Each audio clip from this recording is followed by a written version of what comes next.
आगे अपनी क्लास में। और यहाँ पर मैं अब आपको वह उदाहरण कराऊंगा जो अगर दिशिक पश्च दिशिक पर जबरदस्त सवाल है, बहुत ही बढ़िया सवाल है ना। ये है उदाहरण नंबर 4।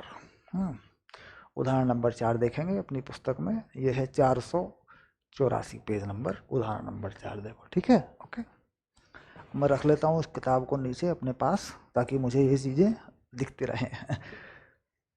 और ये ध्यान रहे कि जब भी पढ़ें, अपने वीडियो लेक्चर में पढ़ें, अपने कोर्स में पढ़ें, तो एक तरीके से बैठें, एक अपनी छोटी मोटी कोई टेबल लगा लें, एक मोबाइल को किसी चीज़ पर रख लें, ऐसे टिका के रख लें, मोबाइल को अटका के रख लें, और कॉपी नोटबुक लेके और अपनी किताब लेके प्रॉपर तरीके से पढ़ें, जो कि पढ़ने का तरीका होता है। कई बार क्या होता है, चलते चलते देख रहे हैं वीडियो, कहीं बैठे बैठे देख रहे हैं टॉपिक, अरे ये फिर मज़ा नहीं आता उसमें। फिर वो यूट्यूब वाले लोग हैं, फिर वो यूट्यूब पे तो वही होता है, चलो देख लो एक वीडियो, 5 मिनट देखा, निकल गए।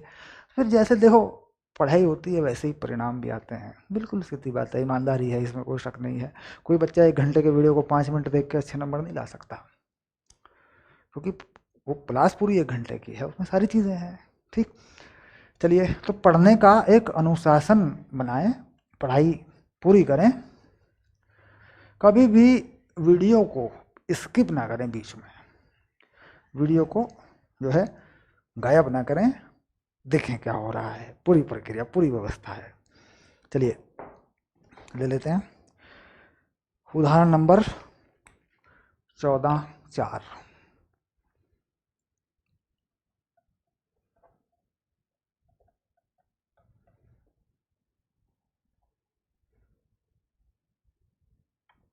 ठीक, क्या कहते हैं, इन्होंने एक ग्राफ बना के बताया हुआ है, पहले उस ग्राफ को बना देता हूँ मैं, ठीक है।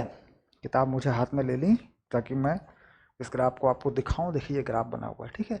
इसे बना देता हूँ पहले मैं, है ना, उसके बाद फिर बात होगी, इसके बारे में जो जानकारी है वो पूरी तरह देंगे हम।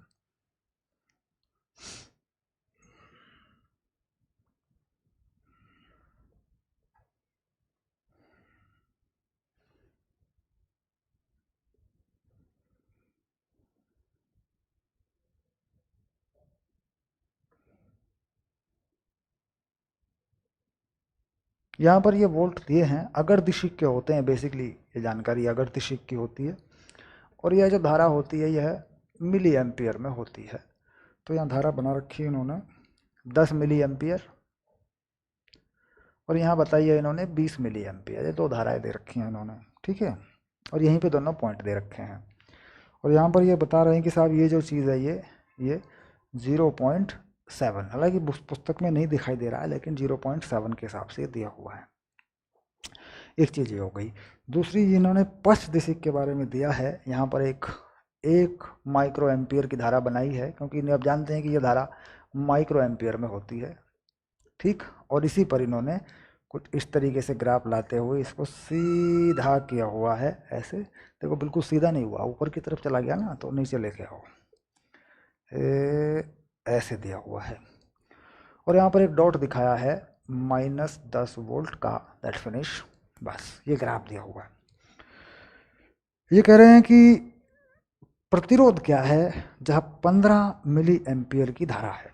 यानी पहला सवाल उन्होंने पूछा है कि गतिक प्रतिरोध क्या है, गतिक प्रतिरोध क्या है 15 मिली एम्पियर की धारा पर, ठीक। तो 15 मिली एम्पियर की धारा पर गतिक प्रतिरोध क्या है, तो औसत प्रतिरोध होता है ये, आप जानते हैं डेल्टा वी अपॉन डेल्टा आई होता है। तो यहाँ पड़ेगी 15 एम्पियर की धारा। तो हम क्या करते हैं, ये त्रिभुज पूरा कर लेते हैं, देखो ऐसे, ये वाला और ये वाला, ये बना लेते हैं। देखो ये, इससे हमें क्या मिलेगा, ये त्रिभुज टाइप जो बनेगा ऐसे, ये इस तरीके से, ये क्या बन गया, ये बन गया डेल्टा आई, और ये बन गया डेल्टा वी, ठीक। तो delta V upon delta I ही यहाँ पर ये जो स्लोप बनेगा, ढलान बनेगा इसका, ठीक, यही होगा इसका गतिक प्रतिरोध। किसी भी बिंदु के थोड़ा ऊपर थोड़ा नीचे जाके देखें डेल्टा वी, और उसी में देख लें उसी के दोनों तरफ डेल्टा आई, तो ये गतिक प्रतिरोध होगा। तो डेल्टा वी डेल्टा आई देखो कितना हो रहा है यहाँ पे, आर डायनामिक गतिक प्रतिरोध, कितना वोल्ट का परिवर्तन हुआ, 0.8 माइनस 0.7, और साहब कितनी धारा का परिवर्तन हुआ, 10 से 20, डेल्टा तो यही है, 15 तो यहीं पे पड़ेगा, 15 तो यहीं पे पड़ेगा बीच में, तो थोड़ा इधर थोड़ा उधर ले लिया हमने इसको, ठीक, ताकि औसत 15 बन जाए। देखो 20 और 10 और 20 का औसत क्या बनेगा, 15 बनेगा। 20 और 10 कितने होते हैं, 30, तो बिल्कुल बीच में 15 पे ये बता देगा हमें औसत, मान ये औसत हैं, ठीक। तो कितना हो गया, तो ये हो गया हमारा 10 यानी 20 माइनस 10 मिली एम्पियर। तो मिली एम्पियर को बदल देंगे, ऊपर आ गया 0.1, ये हो गया 10 मिली, हो गया 10 की पावर -3। अब देखो जरा कितना आ रहा है, ठीक, 10 की पावर -2 हुआ, ये आ गया तुम्हारा 10 ओम, ठीक, ये आ गया तुम्हारा पहला उत्तर, ठीक है। अब -10 पर परिकलित, दूसरी बार कितने में करना है ये प्रतिरोध, -10 वोल्ट पर, -10 वोल्ट पर RD, ठीक। तो ये मैं बता चुका कि यहाँ डेल्टा वी नहीं मिलेगा, देखो -10 पे जो धारा है वो लगेगी, बस कितनी धारा है, 1 माइक्रो एम्पियर। डेल्टा आई नहीं है यहाँ पे ना, डेल्टा वी है, ये जो वी है यही बस एक वी है, यही एक धारा है। तो यहाँ पे कितना, तो यहाँ पे हो जाएगा RD केवल V/I। किसको डेल्टा मान लिया, कह रहा जीरो से ही मान लिया, जीरो से यहाँ तक और जीरो से धारा, ठीक। तो ये किसको बता रहा है, कह रहा ये इस तरीके से बताएगा जी आपको, ये चीज़ देखो ऐसे यहाँ मिला दे मान लो सीधा, ठीक। तो ये पूरा का पूरा जो नंबर है यहाँ तक का, ये है डेल्टा वी, और ये पूरा जो आई है ये वाला, ये वाली चीज़ देखो, ये पूरा ये हो गया डेल्टा आई, ठीक। तो डेल्टा वी अपॉन डेल्टा आई, तो डेल्टा वी रहा, ठीक, ये रहा डेल्टा आई। तो इस त्रिभुज में डेल्टा वी अपॉन डेल्टा आई इसका ढलान होगा, डेल्टा वी अपॉन डेल्टा आई इसका ढलान है, देखो ये वाला, यहाँ से भी डेल्टा वी अपॉन डेल्टा आई ढलान है, ये वाला है ना, कोई मतलब टेन थीटा में तो कोई बड़ी चीज़ नहीं है ढलान को उस तरीके से लेने की, पर दैट इज कि ये त्रिभुज जो है ये बना है, देखो ऐसे, इसमें ये डेल्टा वी है और ये डेल्टा आई है, ठीक। तो यानी ये लंब, ये आधार, और ये ढलान हो गया साहब, ये पूरा ढलान बन गया इसका, डेल्टा वी अपॉन डेल्टा आई। तो इसमें डेल्टा वी किसको माना, बिल्कुल शुरू से माना, क्योंकि मालूम है दिखता है तो -10 है, और डेल्टा आई किसको माना, बिल्कुल 0 से मान लिया। तो ये हो गया देखो 10/1 माइक्रो एम्पियर, ठीक। यह मान या माइनस में नहीं लगा करता, पहले देखो -10 वोल्ट है यहाँ पे, तो यहाँ तो प्लस ही लगेगा, प्रतिरोध माइनस में नहीं लिखा करते, ठीक। ये हो गया कितना हो गया, 10 की पावर 7 ओम। एक उत्तर ये हुआ और एक उत्तर ये हुआ, दोनों फाइनल। बहुत ही बढ़िया सवाल है, बहुत ही बढ़िया, ठीक, बहुत काम आता है, ठीक। क्योंकि यहाँ पे अक्सर सोचते हैं यार इसका डेल्टा भी कहाँ है, शुरू से ले लो ना, यहाँ से यहाँ तक का डेल्टा भी ले लो, यहीं से यहाँ तक का डेल्टा ही ले लो, हो गया। इसमें डेल्टा भी मिल रहा है ग्राफ से, तो ग्राफ से ले लो, क्या दिक्कत है, जैसे मिले वैसे ले लो, ओके। चलिए अब आगे बढ़ते हैं। अब संधि डायोड का दिष्टकारी के रूप में अनुप्रयोग, हम इस बात पर अब शुरू करेंगे दूसरी इंपॉर्टेंट चीजें, ठीक। वो क्या क्या है मैं बता देता हूँ आपको, लिख के बताऊंगा, पहले कहाँ कहाँ पे ये चीज आती है उसको शुरू करेंगे।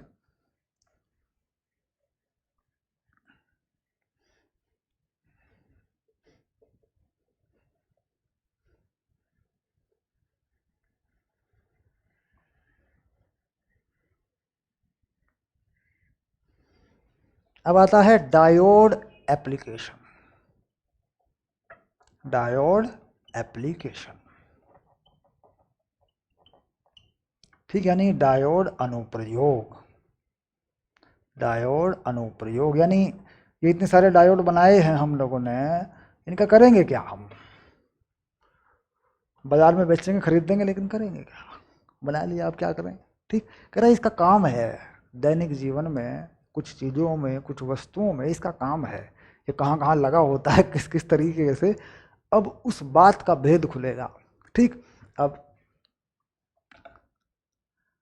ये हो गया दिष्टकारी, ठीक। इसमें दो तरह का है, अर्ध और पूर्ण धारा, प्रत्यावर्ती धारा का दिष्टकारी, यानी प्रत्यावर्ती धारा इस तरीके से होती है, यूँ क्या बना देगा ये इसको, अगर मैं डायोड लगा दूं यहाँ पे, ठीक, तो क्या अर्ध में क्या बना देगा, कहना साहब पॉजिटिव पॉजिटिव रख लेगा और नेगेटिव नेगेटिव काट देगा, इस तरीके से, धारा ऐसी होती है, घटती बढ़ती है समय के साथ, ऐसे बना देगा। कौन सा है? ये है अर्ध। ठीक, और पूर्ण की बात करें, धारा यही रहेगी पूर्ण में। अरे साहब ये पूरी दे देगा आपको धारा, ऐसे ऐसे करके ये पूरा जोड़ जोड़ के दे देगा आपको। देखो पूर्ण दिष्टकारी दे देगा, ये पूर्ण दिष्टकारी है। ये कैसे करेगा डायोड इस काम को, हमें वो समझना है। ठीक, इसके बाद ये दिष्टकारी हो गया। दूसरा फोटो डायोड। ठीक, फोटो डायोड यानी फोटो डायोड लाइट को सेंसर की तरह लेगा, ऑप्टिकली एक्टिव, प्रकाश पर जो एक्टिव होता है फोटो डायोड। कह रहा ये क्या करेगा सर, मोटा मोटा सर इसके बारे में बताओ। कह रहा ये डायोड ऐसा है, अगर इस डायोड पर कोई प्रकाश गिरेगा यानी कोई विकिरण गिरेगा, ठीक, तो जो उस विकिरण को पढ़ेगा, पढ़ेगा मतलब उसको रीड करेगा, उसके हिसाब से इसमें चल रही धारा प्रभावित होगी, खत्म हो जाएगी, बंद हो जाएगी। तो ये एक प्रकाश या लाइट का सेंसर की तरह काम करेगा।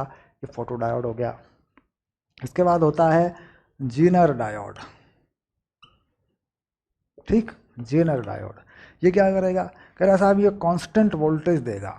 इसमें जो वोल्टेज होगी दोनों सिरों के बीच में, ये V, कहता है ये V जो है ये कांस्टेंट होगी, ये V जो है ये नियत या अचर देगा हमें। यानी हमें कहीं कहीं पे कांस्टेंट वोल्टेज की ज़रूरत पड़ती है अपने डिवाइस में, टेलीविज़न है या कुछ चीज़ें हैं, ठीक, ये नियत या अचर, अचर लिख देता हूँ, हमें ये अचर वोल्टता देगा।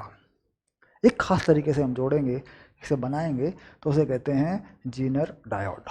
कितने हो गए? 1 2 3। उसके बाद एक होता है आप LED। ठीक, पढ़ रहे होगे, ये है लाइट एमिटिंग डायोड। ये तुमने पढ़ा होगा पहले भी यार, इसमें कौन सी बड़ी बात है। लाइट एमिटिंग डायोड तो बाजार से खरीदते होगे, LED। ठीक, ये क्या करेगा बोला साहब, ये विद्युत ऊर्जा को प्रकाश ऊर्जा में बदल देगा। अगर हम इसे कोई धारा देंगे इसमें, ठीक, कोई धारा भेजेंगे तो ये प्रकाश बना देगा उसका, लाइट बना देगा उसकी। ठीक, एक कहता है सोलर सेल। जो सोलर सेल है वो क्या करेगा? वो प्रकाश ऊर्जा को विद्युत ऊर्जा में बदल देगा। कुल मिला के ये वो डायोड हैं। तो 1 2 3 4 5, इसमें 2 हैं, तो कुल मिला के 6 अनुप्रयोग हैं। ठीक, अब इन हर एक अनुप्रयोग का एक छोटा छोटा वीडियो बनाएंगे, 10-10 मिनट का हर वीडियो में रख लेंगे इनको, हिसाब ये इसका, ताकि पता चले भाई इसमें तो ये है, दैट इज। अब खिचड़ी नहीं पकाएंगे, एक एक को छोटे छोटे वीडियो बना के अपने 10-10 15-15 मिनट के, 5-5 मिनट के, 7-7 मिनट के पूरे अलग अलग लेक्चर में ले लेंगे इनको, क्योंकि इसमें कुछ है नहीं ऐसी चीज़। ठीक, ताकि हम एक वीडियो देखें तो एक डायोड हमारा क्लियर। तो क्या करना है, ये 6 के 6 डायोड मोस्ट इंपॉर्टेंट है, इनमें से कोई ना कोई बोर्ड में हर हाल में आता है, हर हाल में आना है इनमें से एक। तो इस 6 के 6 वीडियो टक टक टक टक टक फटाफट देख लेंगे बोर्ड से पहले और लगा देंगे रट्टा। रट्टा नहीं मारना है, रट्टा नहीं लगाना, समझने से चीज़ें समझ में आती हैं। ठीक, रट्टा नहीं मारना, खुश मत हो जाना सर ने बोला रट्टा मार दो, रट्टा नहीं मारना, समझते हुए लिख के तैयार कर लेना है। ठीक, ये चैप्टर बहुत ही अच्छा चैप्टर है, बहुत ही अच्छे मार्क्स से स्कोर करता है, लेकिन इसकी शर्त ये होती है कि इसकी कहानी हमसे छूट ना जाए। कहानी मत छोड़ना इसकी थ्योरी सारी समझ में आनी चाहिए, इसलिए इस पर समय लगता है। ठीक, चलिए अब एक एक करके आने वाले वीडियो में हम इन 6 के 6 को छोटे छोटे क्लासेस में पूरा कर लेते हैं। ठीक, उसके बाद फिर हम जाएंगे ट्रांजिस्टर की तरफ, ट्रांजिस्टर कैसे बनता है। That is okay, bye.